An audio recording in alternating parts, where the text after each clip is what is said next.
जोहार जय आदिवासी।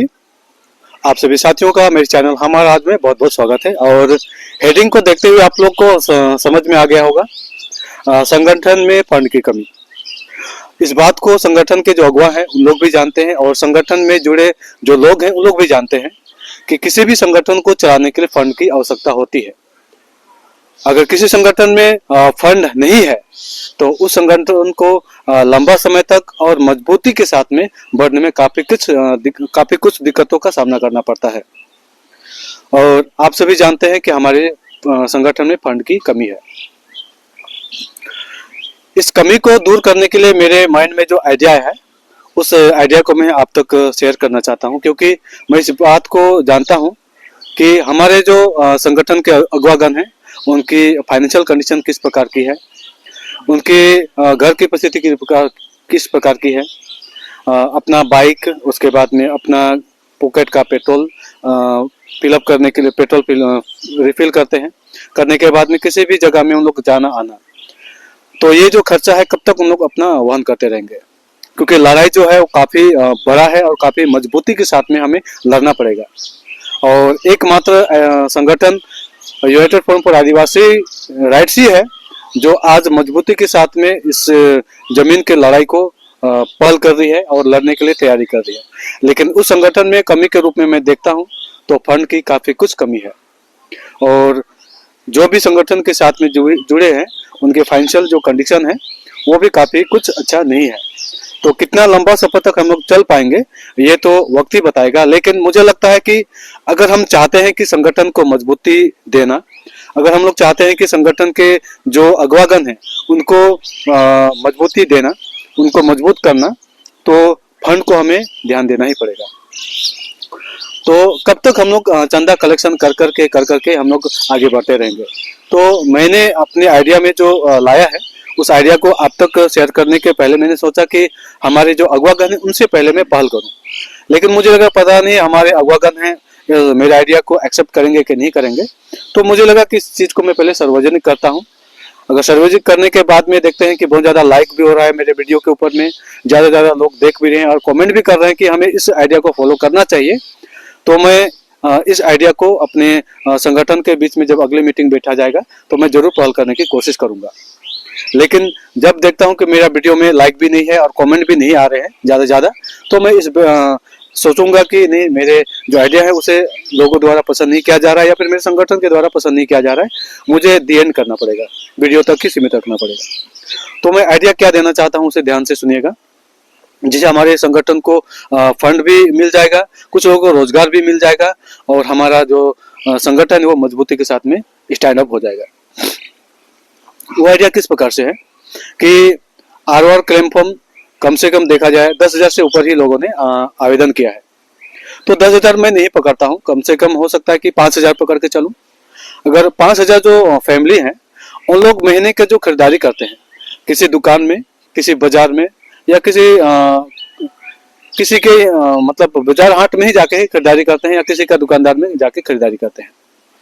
अगर वही खरीदारी हम उस दुकान से या फिर उस बाजार से ना करके, क्योंकि जहाँ से हम लोग खरीदारी कर रहे हैं जो खरीदारी का 10% जो प्रॉफिट है वो दुकानदार लेके जा रहा है और हमें किसी प्रकार का ना वो चाय तक हमें नहीं पूछता है। यही जो 10% का जो पैसा है अगर हमारे संगठन को मिलता है तो बहुत बड़ा फंड हमारा संगठन को मिल सकता है। उदाहरण के तौर पे अगर मैं बोलना चाहूँगा कि 10,000 से ज़्यादा लोगों ने आरओआर क्लेम फॉर्म सबमिट किया है, आवेदन किया है, तो 10,000 मैं नहीं पकड़ता हूँ, 5,000 तो हो सकते हैं। ये 5,000 जो परिवार है इन लोग अगर दुकानदार से खरीदारी नहीं करके, अगर संगठन अगर ये जिम्मा लेता है, संगठन के खुद सदस्य जिम्मा लेते हैं कि हम सामान जो भी खरीदारी आप लोग करते हैं उस सामानों की जिम्मेदारी हम लोग सप्लाई करेंगे आप लोगों को, तो कि इससे क्या होगा कि 5,000 लोग अगर 1,000 रुपया करके खरीदारी करते हैं प्रत्येक महीना, तो टोटल जो टर्नओवर महीने का होता है वो 50 लाख होता है। वो 50 लाख का 10% प्रॉफिट देखा जाए तो 5 लाख होता है। प्रत्येक महीना हमें 5 लाख का प्रॉफिट होगा 10% के हिसाब से। क्लियर? मैं ध्यान दीजिएगा मेरी बातों को। 5,000 परिवार अगर 1,000 रुपये का खरीदारी करता है, ये नॉर्मल सा बात है कि क्योंकि प्रत्येक परिवार का जो खरीदारी है महीने का वो 2,000, 3,000, 4,000, 5,000 भी होता है। लेकिन मैंने मिनिमम पकड़ा कि एक परिवार अगर 1000 का खरीदारी करता है तो हमारे पास में आर जो आवेदन किए हैं वो 5,000 परिवार है।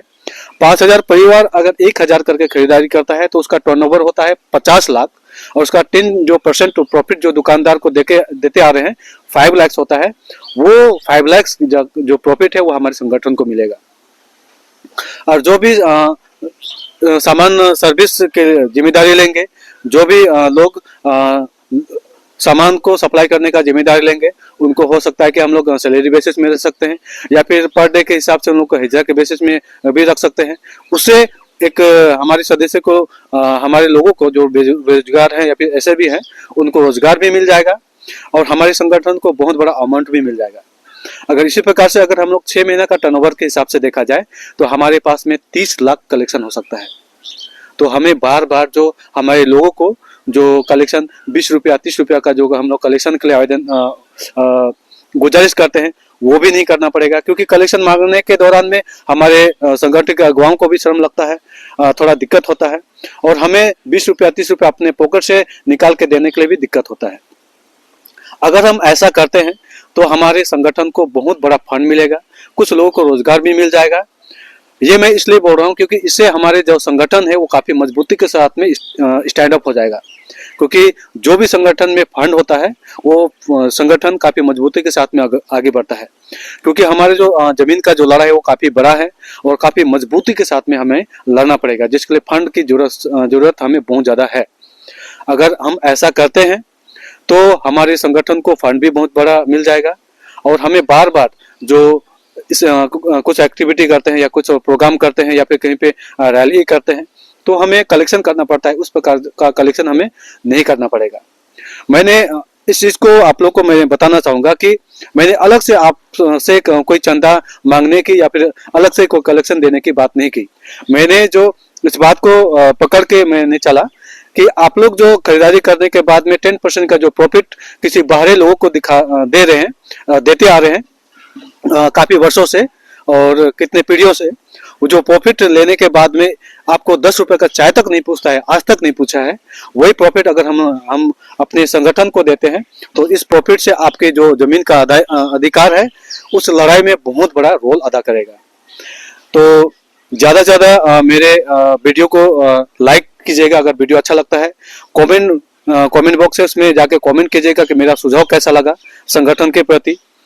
और भी बहुत सारे अगर संगठन अगर इस प्रकार की एक्टिविटी को साकार करता है तो बहुत बड़ा फंड आने के बाद में और भी बहुत सारी समस्याएं जो हमारे आदिवासी समाज के बीच में, चाय बागानों के बीच में है, उन सारी समस्याओं को हम लोग शूट आउट कर सकते हैं, समस्याओं का समाधान कर सकते हैं। तो मेरे माइंड में लगा कि मेरे जो अगवागन है संगठन के जो हेड हैं उन लोग मानेंगे कि नहीं मानेंगे और पहल करने पे पता नहीं क्या किस प्रकार के रिस्पॉन्स देंगे। तो मैंने सोचा कि इस चीज को मैं सार्वजनिक करूं, इसलिए मैंने वीडियो के माध्यम से सभी तक मैसेज को पहुंचाया है। मेरा आइडिया आपको कैसा लगा? अगर अच्छा लगता है ज्यादा से ज्यादा आप लोग वीडियो को कमेंट करते हैं और लाइक करते हैं तो अगला जो मीटिंग बैठा जाएगा उसमें मैं अपना जो प्लानिंग है उसको मैं फ्लैश आउट करूंगा और जो भी मेरा एक्शन प्लान है उसको मैं बताने की कोशिश करूंगा। इतना ही बोलते हुए अपनी बातों का अंत करता हूं। ज्यादा से ज्यादा जो भी मेरे चैनल में नए हैं उनसे अनुरोध है चैनल को सब्सक्राइब कर दीजिएगा। चैनल को सब्सक्राइब करने के लिए किसी प्रकार का पैसा नहीं लगता है, बस मुझे एक सपोर्ट मिलेगा और साथ मिलेगा। और ज्यादा से ज्यादा वीडियो को शेयर कीजिएगा। इतनी बोलते हुए अपनी बातों का अंत करता हूँ। जय जोहार, जय आदिवासी।